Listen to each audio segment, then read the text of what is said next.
Hello and welcome back to the Python tutorial series. Once again, I am Steve, and we're going to continue lesson 8.1 with lesson 8.2 today. We're going to continue looking at while loops. During the last lesson, we looked at blocks of code and how a while loop was processed, and today we're going to put some practical application into the while loop by creating a program that does some real basic guess the number operations. So I'm sorry I haven't been back for about a week. I got sick last week and lost my voice for a while, so I wasn't really able to talk and do any more videos, but we are back, and we'll be heading into if statements and some other stuff and writing some pretty cool programs. So let's go ahead and get started with the continuation of the while loops lesson. Okay, to start off, I'm going to go over here to the programming window. And similar to what we did last lesson in 8.1, I'm just going to write a really simple while loop, and this time I'm going to couple it with an input statement instead of an incrementer. So the first line that I'm going to write is while x is not equal to 5. I'm going to add my colon to let Python know that I intend to write a block of code. I hit enter. My next line is already pre-indented, and I'm going to set x equal to input, write a number. So I'm going to prompt the user to write a number. And again, this won't be a super involved program, but you'll get the point. The user is going to write a number. Now, the intent of this while loop is the user is going to write a number.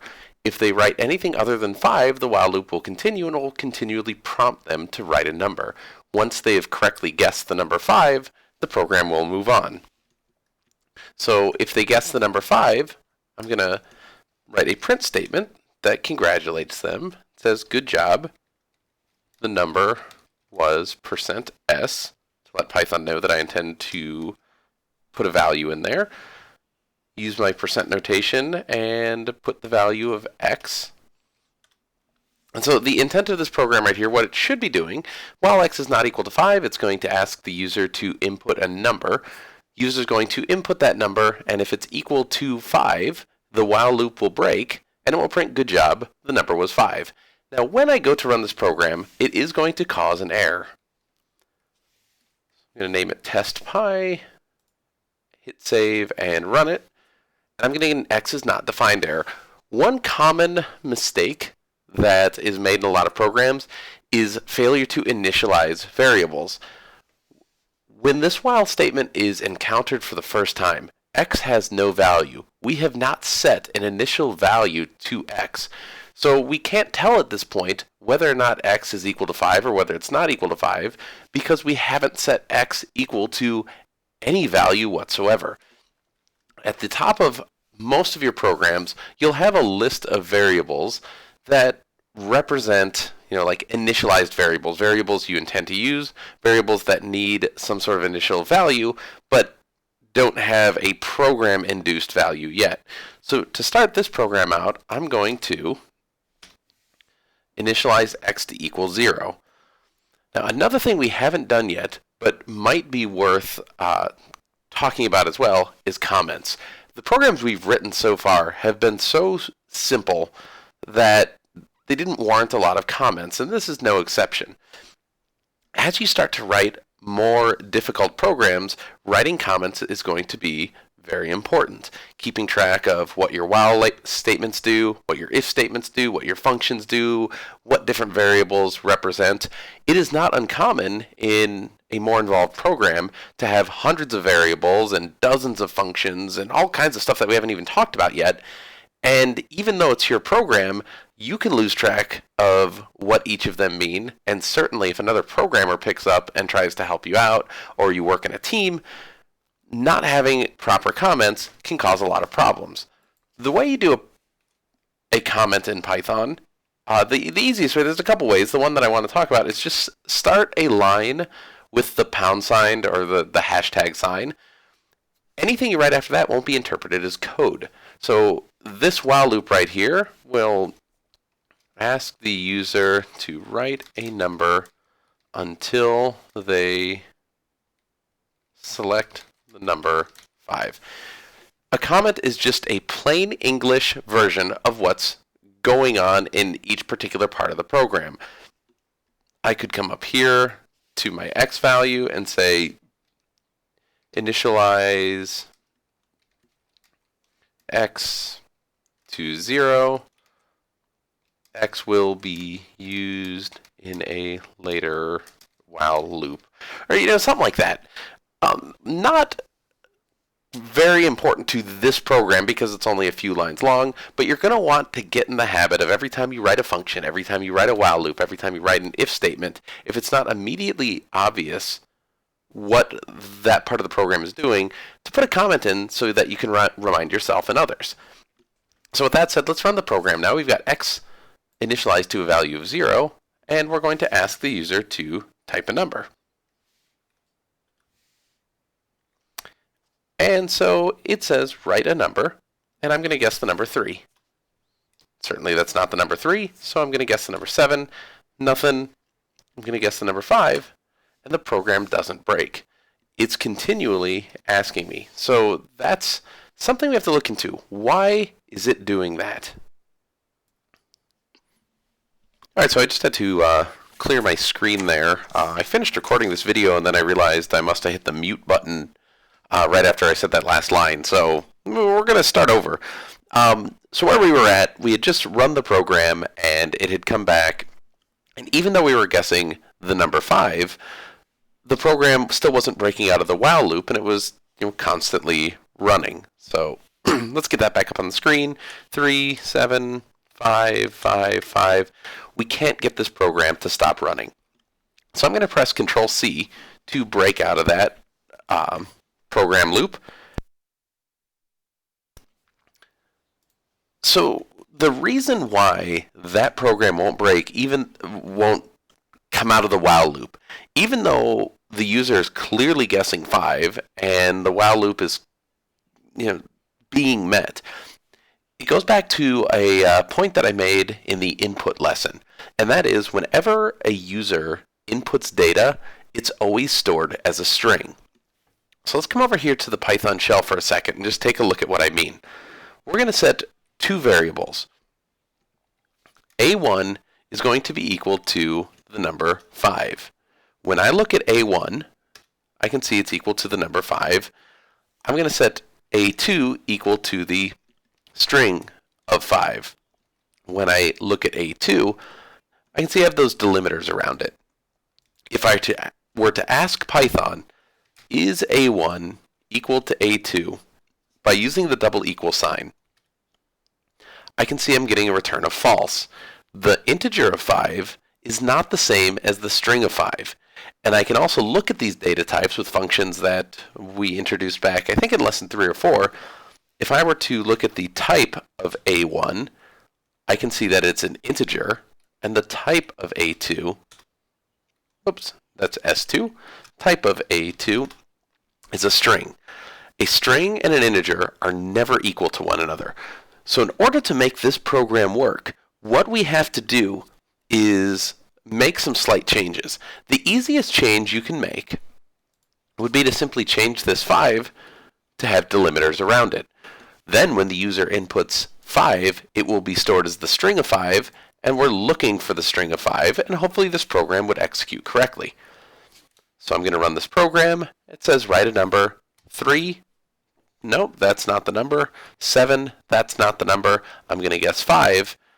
And sure enough, good job, the number was 5, prints, letting me know that this while statement right here finally evaluated to true. 5 is not equal to 5. The string of 5 is not equal to the string of 5. That's false. And when this while statement returns to false, it's going to break the loop and go on with the program. So putting those delimiters around 5 is a pretty simple solution. However, there is a different way that we could do that. If I were to take the delimiters off and use a Python function that we introduced several weeks back, the string function. The string function will take an integer value or a float value, will take a number and convert it to a string. This program right here, when we execute it, operates the exact same way. If I guess 3, no. I guess 7, no. I guess 5. The program correctly recognizes that the string of 5 is equal to the string of 5, so making that while statement false, and it prints the good number. The number was 5. This looks a little bit more confusing, particularly to beginning programmers, but the reason I would always use the Python function as opposed to just putting delimiters around the line is this. I want to write a program in which I'm going to create a number, and we're going to use the number 8. So I've now initialized a number 8. And instead of hard coding the number 5 in there, I'm going to say while x is not equal to number. What this allows me to do as a programmer is, instead of going through and adjusting large bits of code, I can change the number simply by changing one variable. If I were to execute this program now, however, you get 3, 5, 7, 8, 8, 8. Program is not breaking because we have the same problem we had earlier. Number is an integer value and x is a string value. So the string of 8 is not equal to the integer of 8. If I tried to solve that problem the same way that I solved it earlier by just putting delimiters around it, I would say while x is not equal to number. The issue that's going to create is we're now looking for the string number. We want the user to type in the word number. This is not telling it look for the string of the variable number. This is telling us to look for the actual typing of number. When I run this program, I can write 3, 5, 7, 8. It doesn't matter, but I can make this program break by typing out the word number, because those delimiters tell Python that this number is a literal string and not a variable. Instead of doing that, if I use the string function, what I'm instructing Python is I want you to take the value stored in number, which is 8, and convert it to a string. When executing this program, it now works as intended. And this is a prime example of what I talked about in some of the earlier lessons. There are literally thousands of ways you can complete your programs. There's different functions, different orders. The most important thing you can do when you're learning to program is try and understand why the program is operating the way it's operating. There is some value in going on to the internet and finding code and simply copying it. One resource that I use in my class is a book called Invent Your Own Computer Games with Python. And it's a really good book. I've enjoyed it. In fact, some of the programs we're going to write in this series come from that book. The problem I have with that book is it's based a lot on copying and pasting code or retyping code from the book and then watching it execute. For me, when I was first learning to program, I could make programs work, but if I typed something wrong or I went to debug it, I had no idea what was going wrong. One example I can think of is when I was first learning to program years ago, I tried to write a hangman game, and I did so by copying and pasting a hangman game from a book or retyping it. It worked, but when it came time to add, change, or manipulate the program, I had no clue what I was doing. It wasn't until I thought of the logic of the program and continued working on, do I understand what's going on, and built a hangman game from start to finish without looking at a book, that I really understood how my program worked. So that's just a little bit of side note here. When possible, it would be better to use the Python function for converting data types instead of hard coding it in with delimiters. With that in mind, there's still another way that we could easily solve the issues we're having in this problem. I'm going to revert our while loop back to straight number. So now, again, we're converting a string to a number. Well, in the previous solutions, we've always just converted the variable number, or whatever the number is, we've converted that to a string to match the value of x. We can do the opposite as well. Instead of converting number, we can let number remain an integer. Instead, using the int function, the integer function, we can convert the user's answer to a number and then compare a number to a number instead of a string to a string. If I execute this program now, 3, 5, 7, 8, the program still works. The reason the program works is x is still equal to a string. The user is inputting the number 8. The number 8 is being stored as a string in x, and then when it gets to the while loop, it's taking the string of 8 and converting it to an integer using the integer function. So that's still another way that you could write this simple guess the number program. One final way that I want to look at is what beginning programmers, or at least the beginning programmers that I teach in class, tend to struggle with the most, which is the function within a function. There are going to be calls for this. There are going to be times where you need to understand it. If we look at this highlighted bit of code, input write a number, that is a function. It's the input function. And we know that the input function will always return a string. I can operate a function within a function, though. I can take the integer value of the user's response and store it in x straight away. When you have functions within functions, you essentially have a scenario where it's going to execute from the inside out. It's going to look at this input function right here, and it's going to try and find the value of that input function. So if you enter the number 7, it is going to condense that entire highlighted bit of code to the string of 7, because that's what the input function does. It will then execute this integer function on the string of 7.